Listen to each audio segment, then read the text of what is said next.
Kim Chiu nagwagi sa Seoul International Drama Awards.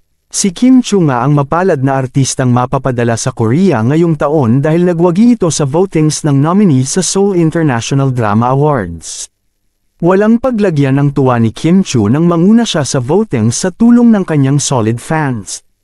Hindi naman nagdalawang isip si Paolo Avellino na bigyan ng pagbati ang karangalan na ito na hatid ng dalaga.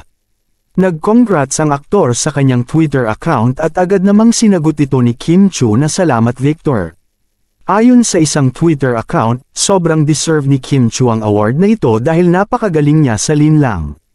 Post pa nito, accepting the role of Juliana was one of the best decisions Kim Chiu has made in her career. Thank you Dreamscape for choosing Kim to play Juliana and for bringing her back on primetime TV where she belongs. She mohered so hard on this series and really devoured all her scenes in linlang. It's Kim Chiu. Kagaya ni Catherine Bernardo last year ay pupunta si Kim Chiu sa awarding nito sa South Korea kung saan makakasama niya ang ibang winner sa category sa iba't ibang bansa. Halos maiyak naman si Kim Chiu sa pagbati ni Paolo Avellino at sa lahat ng bumubuo ng kanyang fans.